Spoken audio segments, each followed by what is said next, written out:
guys, what's up? We're back. So I'm gonna try to be continuing this little series here where we're gonna be talking about different movies, and I wanted to try to bring another more recent one that just came out to you guys. So we're gonna be talking about Wolfman 2025.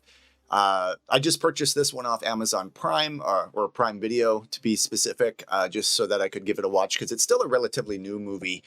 Just came out, I believe, in January of this year, so last month. But, horror is not my typical genre. So when I went into this movie, it was not what I expected in a good way.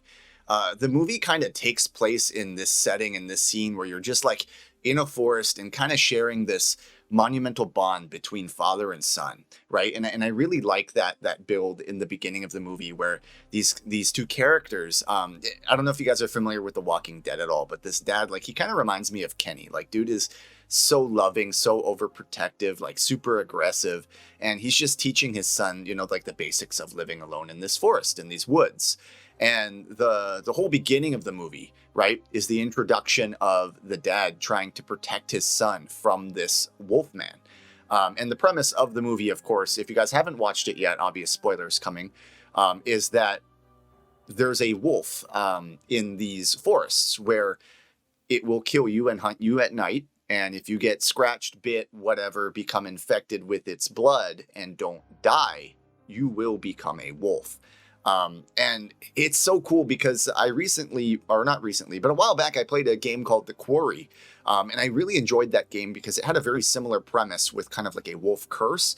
It does like this time skip where the dad and the son, they try to they're trying to hunt deer. And the wolf like interrupts them and they just end like this kind of scene. And it kind of cuts like a 30-year flashback into the future where the dad has a daughter and a wife, and they're not really getting along on good terms. Like, the dad is basically a stay-at-home dad. The mom is like a workaholic. She's putting in the hours. They have like this whole family dynamic where the characters are really not getting along too well, including the daughter. And the daughter's like, if I ever have kids, I'm not going to let them fight I'm not going to fight in front of the kids. And I'm like, oh, that's a lot of introspect for probably what's like a 7-8-year-old, maybe 9-year-old kid. But it's so cool because it ties back into the movie, right? And the dad here, or I guess the son who becomes the dad following these 30 years, gets this letter in the mail, and it's like, hey, we've officially let you know that your dad's dead. Like, we haven't found the body, but he's been missing for so long. We're just going to provide you with a death certificate. And so he's like, I feel so disconnected from my family right now, from my wife, from my kids. We just need to take a break from it all. You're a workaholic. Let's get out of here. Let's go to my dad's old estate. Now, I don't know how it actually works, right? But if you have a abandoned house for 20, 30 years left in the middle of the woods, ain't somebody going to collect it or reconstruct it or build it? I have no idea how it works in the middle of the U.S., in the middle of nowhere. But so they go down there, right? And they're like, hey, let's go down and take a little vacation. And as they're taking this vacation, they get a little lost. Come to find out, they come across this dude who's good friends with the main character here. And the main character's name is Blake, by the way. But Blake is like, oh, yeah, I knew you when we were kids. Our dads were friends or something. And he's like, yeah, this was like 30 years ago, bro. He's not going to remember that. But anyway, so they start driving, right? He's like, oh, I'll take you to your dad's place. Let's go. We're going this way. And all of a sudden, they see a wolf, or the guy presumes it's a human, in the middle of the road. Now, correct me if I'm wrong. This was arguably my biggest complaint with the movie, because for the most part, horror movies do something really dumb most of the time, where you have these characters that make idiotic decisions in like survival, life or death situations, right? And you understand, like, in a life or death situation, you are obviously going to react differently than sitting here behind this computer, me talking to you guys, talking about, oh, this guy's dumb, this guy's dumb. But you know what I'm talking about, right? It's the typical horror movie shtick where somebody does something stupid and you're like, why are you doing this? Do this, right? So this was actually, in my opinion, the dumbest part of this entire movie. Dude is in his what is probably a rent a van, right? So he probably has all his gear, all his food, all his stuff in the back of the truck because he knows the house is abandoned. And the guy that's riding passenger with him, right, 30 years in the force, he's a bit of a weirdo. He's making some creepy comments toward the wife and the daughter. And I'm like, okay, this is getting a little weird. But they're driving down the road, and the guy sees what he assumes is a human in the middle of the road. And rather than stop the car and brake, or, do literally anything, he's like, oh shit, there's someone in the road. And then he like takes the entire van over the side of the cliff, like, or whatever. It's not a cliff. It's like a hill.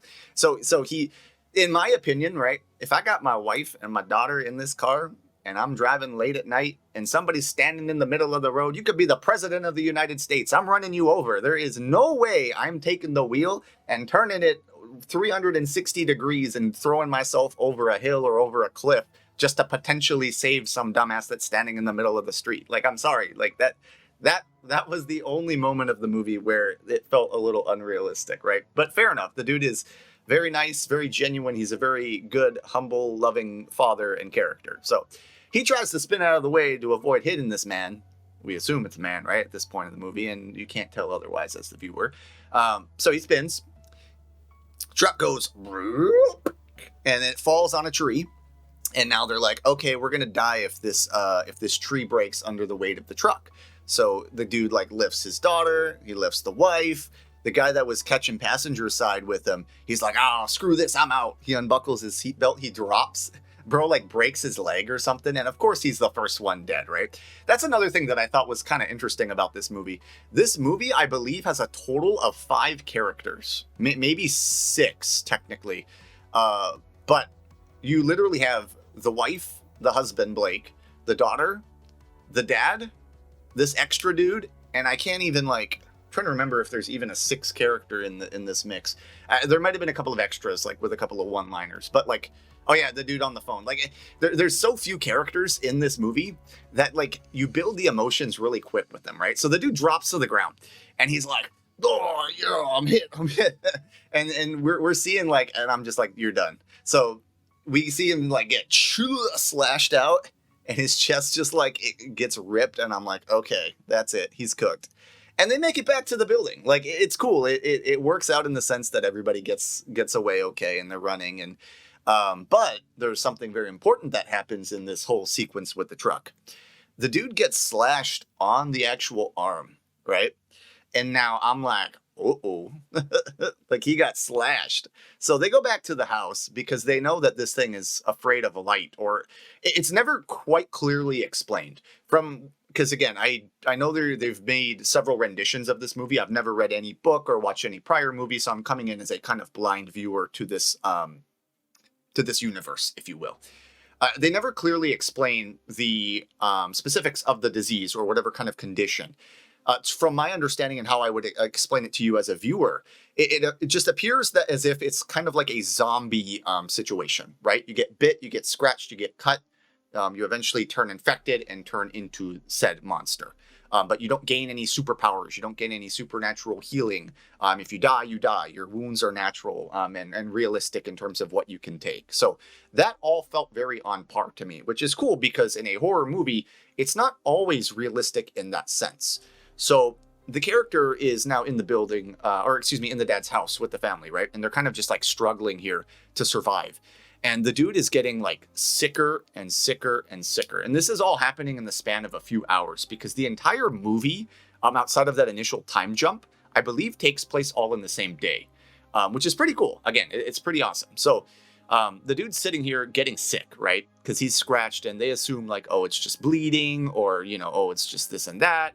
But oh my gosh, I tell you, something that this movie did really, really well was adequately like, or not even adequate's the wrong word. It innovated the way and expression of conversion from human to beast. And you can almost feel the emotional gut-wrenching moment where you can literally count in the frames, in the minutes of the movie of this guy turning from human to animal. And you as a viewer know what's happening. But obviously when you have a wife and your daughter, they don't want to accept it. They just think he's sick with rabies or something, right? And it gets progressively worse and worse. You got the dude with the cut on his arm bleeding. The first few signs is like he loses control of his natural urges, right? Like he pisses himself, he starts vomiting, he starts losing teeth. Like they just think this is all like kind of weird, but they're accepting it. They're, the gut wrenching first part, the first gut wrenching part of this movie is, I would say, halfway in his transformation. Because remember, they are still trying to stay alive from this other Wolfman that's attacking the house. And he's trying to get in. He's scraping on doors. He's scraping on, and the guy's like, at this point, kind of helping and kind of not, because he's kind of in and out of knocking himself out. Like if you've ever played The Walking Dead, season 1 of Telltale with Lee when he gets bit, like dude's like half awake, half asleep, kind of helpful, kind of not. But he's trying to help fight against this thing. And they don't realize that it's not the dude on the outside that's going to be the problem. It's the guy on the inside. It's the husband, right? So the dude gets the scratch and the dude gets, he gets clawed out. And he's like, oh man, I'm not doing so hot here. So the moment that gut wrenches me at first is he's like, the wife's like, what's wrong with your arm? She lifts the wound and the guy's like, ooh, rotten flesh. Like he literally starts eating off his own arm for food, which is pretty freaking sick. But anyway, to tie back what I was talking about, the part that I actually found was super emotional and gut wrenching is you see these scenes between the mom, the daughter, and the husband, Blake, where they're trying to express communication with each other. And there comes a point in the movie where, in the beginning of the movie, we see the dad being very hard on the son. The son is Blake, by the way, who grows up to be the new dad. And the dad lashes out in anger on him, which he does toward the daughter in the beginning of the movie. And you have these gut-wrenching moments where the daughter's like, or the dad's like, my job is to protect you, and I love you. And the daughter's like, I know, I can read your mind. So it ties back because later in the movie, the dude loses the ability to speak and then loses the ability to comprehend. So there comes a moment where he can say anything, but he can hear what they're saying. And he's trying to write with a paper and pen, and he's trying to point. He's like, do that. And we're seeing it all like happen from both characters' perspectives, where you're literally seeing him go mentally insane. And I could tell you, this is going to probably keep me up at night. Like in my opinion, it wasn't even the Wolfman, and it wasn't even the blood and the guts that was the creepy part. It was the faces and the reactions. The lighting was what I don't even know how to describe it in terms of cinematic in principle or practice, but the angles that they play in the words that they express and kind of like these scenes that are happening, you just get gut wrenched and you're like, dude, like I know you need to like die to keep these people alive, but like you feel it. It's so hard, right? Like it gut wrenches you. So the movie progresses and dude is turning and turning and turning. Eventually, the wife's like, oh shit, I gotta get him out of here. So they make a gun for a truck.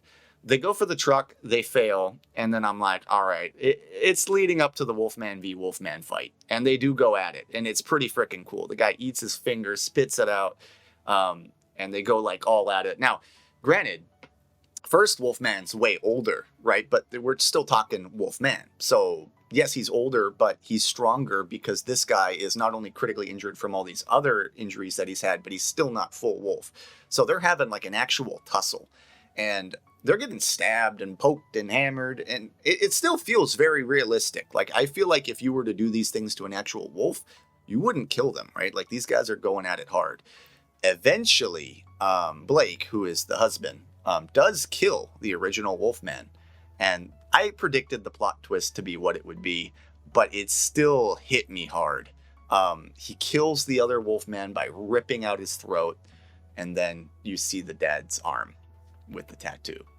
He just killed his own dad as a wolf. They're both Wolfmen. So to me, that made sense because with a 30-year time skip, the original Wolfman's probably dead of old age or dying, right? So that makes sense that this Wolfman is probably pushing 60, 70 years old, whatever. And this guy just killed his own father. So I'm like, holy shit.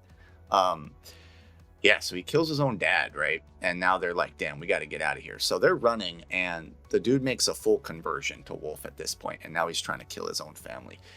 I have to give a huge shout out to the actress that plays Charlotte. I'm trying to see, is it Julia? Yeah, Julia Garner. I honestly think she played the best out of all the characters. And again, I go back to that throw of a stereotypical moment, right? Where you're like, oh, it's just, it's a horror movie. Everybody's supposed to be dumb. No, she played not only an excellent wife, like mom, but like a realistic wife scenario, like, and really good in terms of the survival aspect. Like in the beginning of the movie, you're just like throwing like one-liners and like a brief conversation of how she's a workaholic and she doesn't do anything to support the family.